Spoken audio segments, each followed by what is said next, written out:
지나온 시간을 돌이켜 볼 때 우리에게는 기억하고 싶은 일들뿐만 아니라 기억하기에 너무나도 부끄럽고 곤혹스러운 일들도 있었을 것입니다. 어떻게 보면은 지나온 1년은 이스라엘 백성의 40년간의 광야 생활과 같이 험하고 고달픈 여정이었음을 시인하지 않을 수 없습니다. 어느 해보다도 힘들고 어려운 한 해였습니다. 연초에 촛불 집회다, 태극기 집회다 하더니만 마침내 대통령 탄핵이라는 초유의 사태가 일어났습니다. 새 정부가 들어서더니 원전 폐기, 적폐 청산, 북핵 위기 앞에 갈팡질팡하는 정책에 일반 서민들은 나라가 앞으로 어떻게 돌아갈지 모르는 위기감에 사로잡힌 한 해였습니다. 그렇다 하더라도 신앙의 눈으로 볼 때 그렇게 힘들고 어려운 것들이 무의미한 일이나 우연으로 그냥 지나칠 수 있는 것이 하나도 없음을 깨닫게 됩니다. 그러므로 마지막 주일을 지내며 지금을 어떻게 결산하느냐 하는 것은 새로운 출발의 중요한 조건이 되는 것입니다. 누가복음 15장에 보면은 어떤 사람이 무화과 나무에서 열매를 구했지만 열매가 열리지 않아 얻을 수 없게 되자 그 나무를 찍어버리려고 했어요. 그러자 과원지기가 주인님 한 해만 더 참으십시오. 제가 다시 거름을 주어서 열매가 맺도록 하겠습니다. 그렇게 간청을 합니다. 다시 거름을 주어서 열매를 맺도록 해보자는 요청은 새로운 시작을 위해서 마지막 결산 속에 나온 지혜이자 깨달음이었어요. 우리가 어떻게 이 해의 마지막을 결산해 보느냐에 따라서 새로운 새해의 출발을 바로 찾게 되는 것입니다. 사도 바울은 빌립보 교회 교인들에게 보내는 편지 가운데 지금까지 바울과 그들의 관계가 무엇이었는지를 결산해 볼 수 있는 기도를 하고 있습니다. 우리는 빌립보 교회를 향한 바울의 기도에서 마지막 주일 우리들이 찾아야 할 신앙의 결산의 모습을 찾고자 합니다. 그럼 우리는 어떤 결산을 가져야 할까요? 첫 번째는 감사의 결산입니다. 바울은 빌립보 교인들과의 관계를 생각하면서 하나님께 감사했어요. 여기 1장 3절에 내가 너희를 생각할 때마다 나의 하나님께 감사하며 그랬습니다. 빌립보 교회를 위해 늘 염려하고 기도했던 바울이 자신이 기대한 대로 빌립보 교인들의 아름답게 성장하는 신앙의 모습을 볼 때 하나님의 은혜에 대해서 감사할 수밖에 없었던 거죠. 금년 한 해를 돌이켜보며 결산해야 할 중요한 것은 하나님의 은혜에 대한 감사입니다. 한 해 동안 우리에게 많은 시련과 고통이 있었습니다. 나라는 둘째치고 개인적으로 보더라도 육신의 연약함으로 수술을 받거나 병원에 입원해서 치료를 받은 성도들도 있습니다. 사랑하는 부모를 먼저 보낸 가정도 있고 경제적으로 그 어느 때보다도 어려워진 가정도 있습니다. 그러나 그 고통과 시련이 우리에게 유익한 것이 되었음을 깨닫고 하나님께 감사와 찬양을 돌릴 수 있어야 됩니다. 독일의 신학자이며 설교가인 헬무트 틸리케는 제2차 세계대전 당시 폭격으로 폐허가 된 함부르크 시내를 걷고 있을 때 어느 중년 부인으로부터 이런 얘기를 들었어요. 어젯밤 폭격으로 제 남편이 희생되었습니다. 남편의 시신을 아무리 찾아도 찾을 수 없고 다만 남편의 모자만 발견되었습니다. 하지만 저는 지난 주일 남편과 함께 목사님의 설교를 들을 수 있었던 것에 대해서 하나님께 감사를 드립니다. 지금 어려운 일이 주어졌을지라도 그리스도와 함께 사는 삶 그 자체를 감사한 것입니다. 감사할 수 있다는 것은 현실을 바르게 사는 신앙인의 태도입니다. 한 해를 돌이켜보면서 감사할 수 있는 삶의 자세는 새로운 삶의 동력을 만드는 것이며 내일의 가능성을 찾게 합니다. 잠언 17장 22절 말씀에 마음의 즐거움은 양약이라도 심령의 근심은 뼈를 마르게 하느니라 그랬습니다. 우리가 하나님께 감사하는 마음과 하나님을 즐거워하는 마음을 가질 때 그것은 우리에게 건강한 삶을 안겨주지만 마음의 근심과 걱정, 원망과 시비로 가득 차 있을 때 뼈를 마르게 하는 것입니다. 감사와 찬양의 삶은 우리에게 새로운 치유와 능력의 우리의 삶을 새롭게 출발하는 창조의 능력을 발휘하게 해줍니다. 인간관계에서도 마찬가지예요. 이왕이면 이렇게 감사할 수 있기를 바랍니다. 당신으로 인해 감사합니다. 설사 나를 괴롭히고 힘들게 하였고 나와 다투고 싸웠을지라도 당신이 내게 실수했을지라도 오히려 감사합니다. 그 모든 것은 나를 성숙하게 하는 은총의 역사가 되었기 때문입니다. 그리고 서로 악수하며 화해하면서 감사했으면 좋겠습니다. 존 자윗이라고 하는 사람은 감사하는 생활 속에 3가지 기능이 나타난다고 했어요. 그 첫째는 예방제의 기능이고, 둘째는 해독제의 기능이고, 셋째는 방부제의 기능이라고 그랬습니다. 오늘 우리가 감사함으로 결산하는 믿음의 태도를 가질 때 새해에는 어떤 독서와 같은 삶의 역사가 다가와도 예방되고 해독되며 방부제를 갖추는 삶이 될 것입니다. 저는 금년에 또 많은 성탄 축하 인사와 신년 인사를 카톡으로 받았습니다. 예전에는 카드가 많이 왔었는데 이제는 카드 올해 온 거 보니까 한 4장 정도 왔더라고요. 나머지는 전부 다 카톡으로 카드 모양의 인사글을 보냅니다. 다양한 감사의 인사글을 만날 수 있었어요. 그런데 대부분 당신이 참 올 한 해 행복했습니다. 감사합니다. 새해는 멋지게 살아갑시다. 뭐 이런 내용들이에요.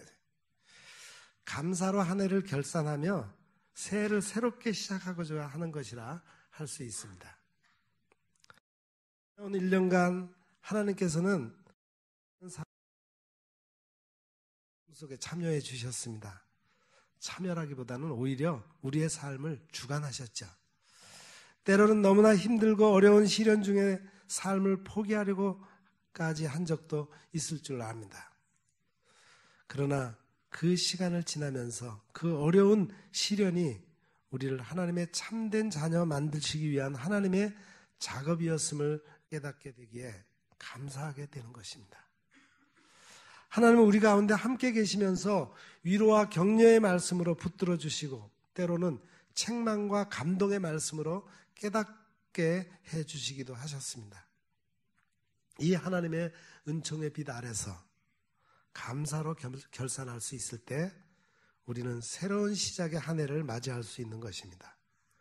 그러므로 우리 모두 금년 한 해의 모든 것을 감사로 결산하시기를 바랍니다. 두 번째는 확인과 함께 평가의 결산입니다. 우리는 금년 처음 출발 신앙의 다짐을 돌이켜봐야 됩니다. 작년 우리 송구영신 예배 드릴 때 마음속에 다짐했던 결심들, 신앙적인 결심들 한번 돌이켜봐야 됩니다. 그것이 과연 얼마만큼 지켜졌는가? 복음 안에서 예수님과 어떤 교제의 삶을 살았는가를 확인하고 평가해 보아야 됩니다. 복음 안에서 어떻게 살았는가? 살아계신 그리스도께서 나와 함께 계시며 나의 삶을 지배하고 계시다 할 수 있는가를 확인해보고 평가해 보아야 합니다. 사도 바울은 빌립보 교인들에게 대해서 감사와 함께 기도한 것은 그들이 바울의 선교 사업을 위한 지원과 도움을 아끼지 않은 것이었어요. 그러면 바울은 이렇게 기도합니다. 내가 너희를 생각할 때마다 나의 하나님께 감사하며 간구할 때마다 너희 무리를 위하여 기쁨으로 항상 간구함은 너희가 첫날부터 이제까지 복음을 위한 일에 참여하고 있기 때문이다 그랬습니다. 바울은 빌립보 교회와 바울의 관계가 복음 안에서 무엇인지를 확인해보고 그것이 얼마나 소중한 것인가를 평가하면서 하나님께 감사한 것입니다. 저는 금년 한 해가 우리 교회로서는 참 의미 있는 해라고 평가합니다. 교회 창립 30주년을 맞아서 여러 행사도 했지만 그 무엇보다도 온 교우들이 말씀을 가까이 했다는 것이 참 좋았습니다. 하나님의 말씀의 맛을 안다는 것은 세상의 그 어떤 맛있는 음식을 먹는 것보다 더 행복한 것입니다. 지난 성탄 예배 후에 한 구역의 연말 모임에 초대를 받아서 갔습니다. 선물 교환도 하고 한 해를 돌아보면서 구역 모임을 통해 느낀 점들을 서로 나누었어요. 그리고 내년에는 흩어져서 한 구역이 될 수 없지만 올해 구역을 통해서 받았던 말씀의 은혜와 또 서로 기도하면서 어려움을 이겨나갔던 경험들을 내년에 새로운 구역에 가서도 이어가자 그렇게 다짐하는 모습에서 저는 참 감격했습니다. 와, 우리 성도들이 이렇게 성숙했구나 하는 것을 느꼈어요. 저는 이렇게 다짐했습니다. 그렇다. 이 세상에서 가장 중요한 것은 하나님의 말씀이다. 말씀으로 사람들이 많이 변화되었다. 예수 그리스도의 복음이다. 주님만이 우리 인생을 책임져 주는 것이다. 사랑하는 성도 여러분, 우리는 이 복음과 함께 살며 이 복음을 나누는 삶을 어떻게 하고 있습니까? 성서 속에 많은 믿음의 사람들의 삶의 모습은 복음 안에서 교제하는 것이었어요. 바울은 다메섹 도상에서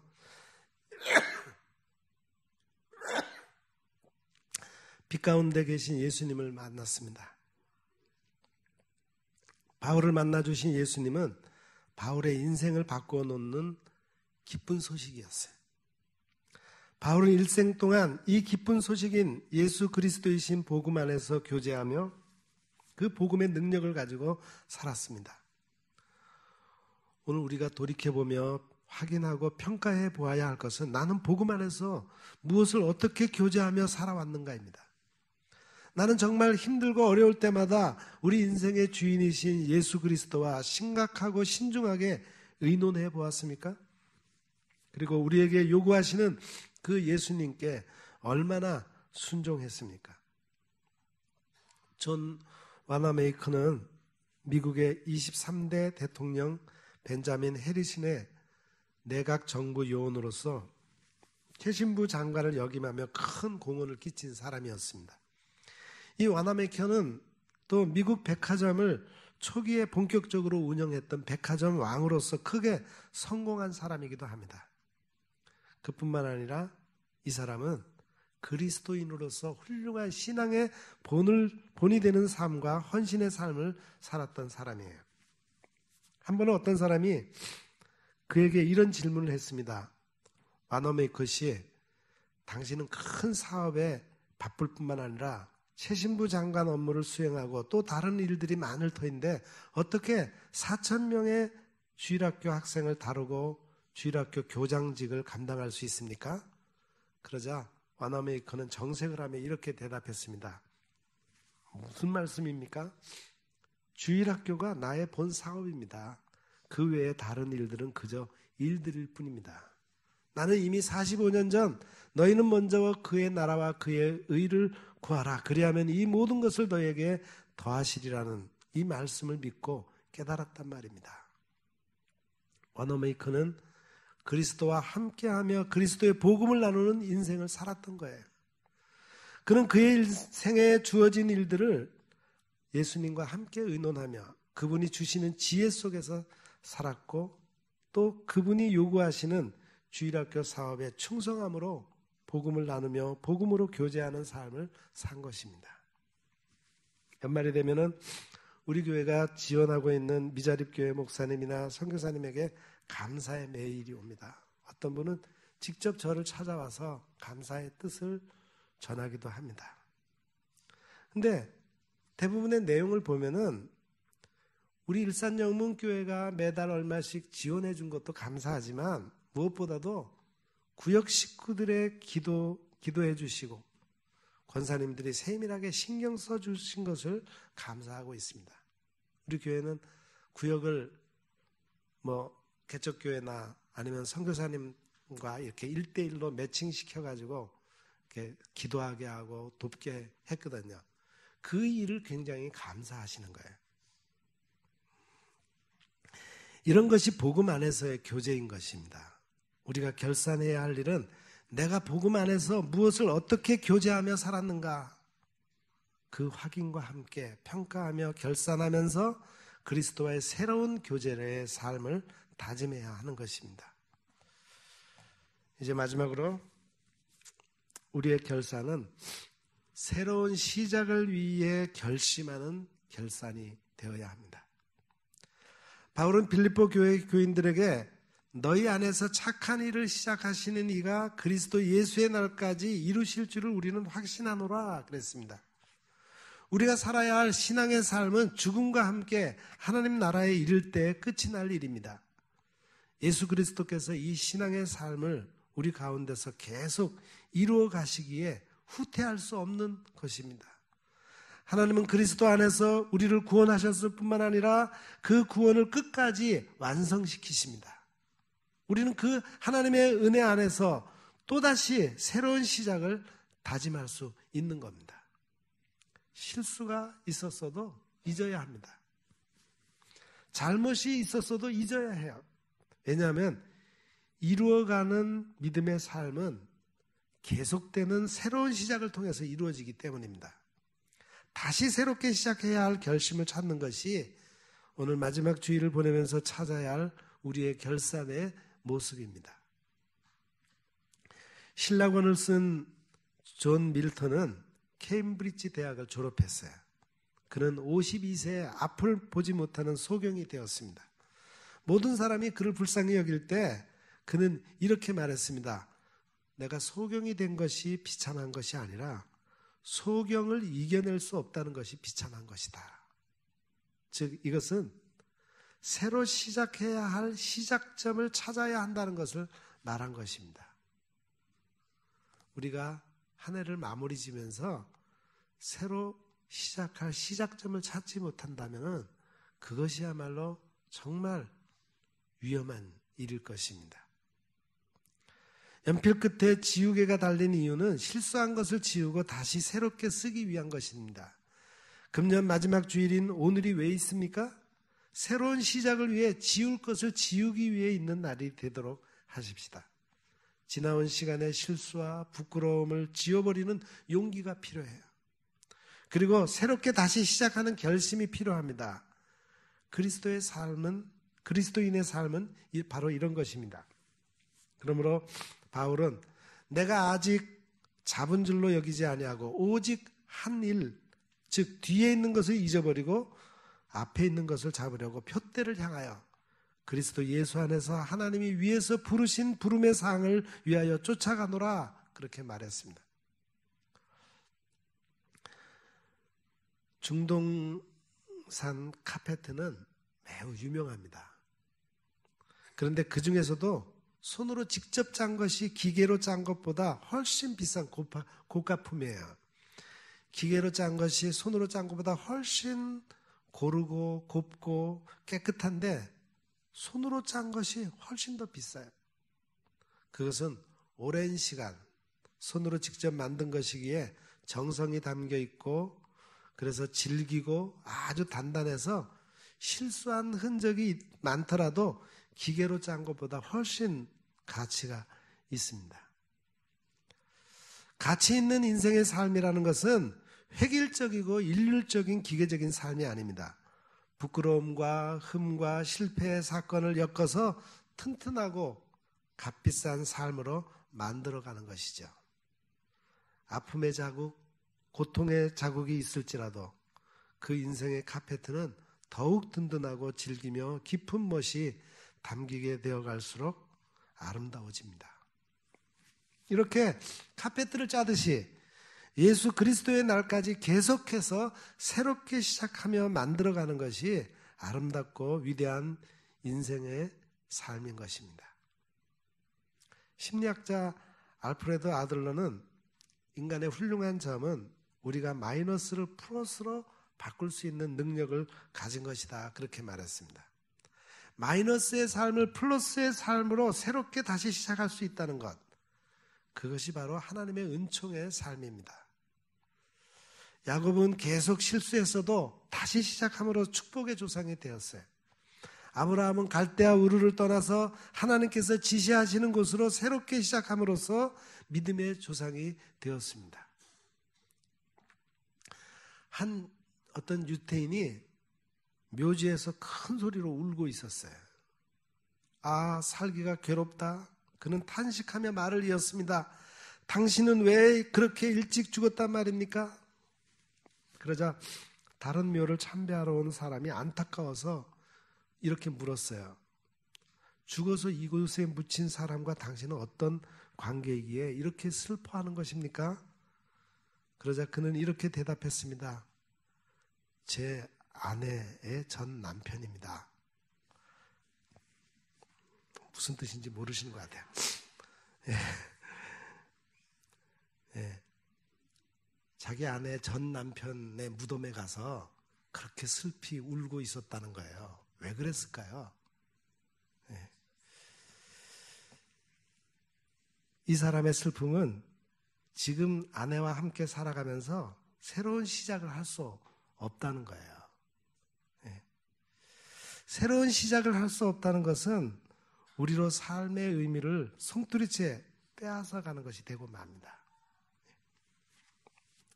우리는 이 시간 바울의 확신의 기도를 듣습니다.